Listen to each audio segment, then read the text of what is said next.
You've recently taken up your seat at Stormont. What's your perception of the way small businesses are viewed amongst your new colleagues there?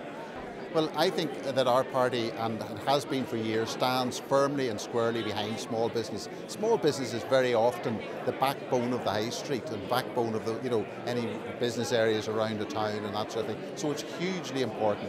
They're from the community, they employ in the community.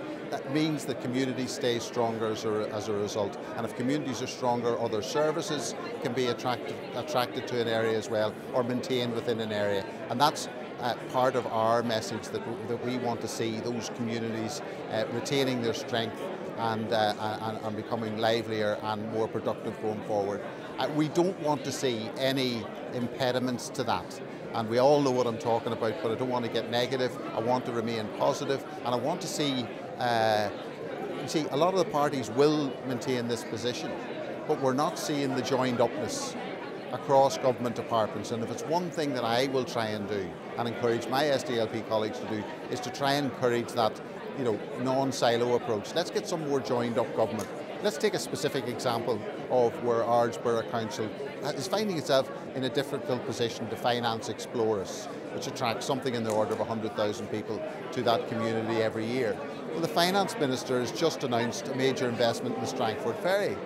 A reasonable amount of people who would go on that Strangford Ferry or go to the Explorers come across on the Strangford Ferry. So he's investing in that, while a council is potentially going to shut a regional centre. Now, we need the government to start talking about that. I'm not saying that this should be a case for funding every regional facility through central government, but what I am saying is let's have that conversation. And I think whatever the outcome of that, at least people can be reassured that the government has had that meaningful conversation and that they can then understand that decision in that context, as opposed to simple decisions being taken within silos or outside of the major stream of government and in a separate silo, and people are frustrated about the decision.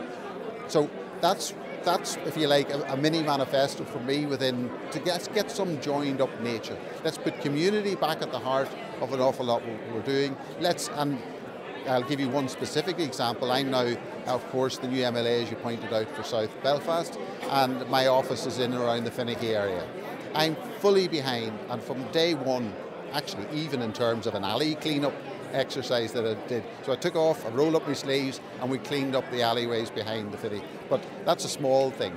But what we are saying is the Fearghal Business Association has got a shop local, buy local campaign. I'm behind that. I want to see that area really thriving. And if it thrives, the community thrives. People are about and people are engaging in meaningful conversations, meaningful business, meaningful community. And that should be at the heart of all that we're doing. You've just taken on a new constituency. What's your sense of the mood amongst small businesses there? We're coming up to Christmas. There's obviously trading opportunities. What's the mood that you're capturing there? I just smell or feel a little bit of new air coming into the environment. Now, that means if I'm saying there's just a little bit of a sense of a movement upwards, the people might be prepared to spend a little. We can do, and nobody should do anything to stop that air getting in and stop that potential for new business and greater growth over the Christmas period. Listen, you and I both know, we've talked for years about this. The Christmas period is the most important period for small business, and nobody should do anything that would undermine that. The figures last week announced something in the order of £234 million lost to businesses last year through protests that could otherwise have been held in council or wherever it could have been held, discussed in another forum, rather than out in the streets wrecking the business and actually wrecking some of the jobs, potentially those that are even protesting. That's a bit of madness that I want to see removed from our society, so that we can get the prosperity process that we so deserve. We've had a peace process, we've had some stability, we're not anywhere close enough to the real prosperity process that this community deserves.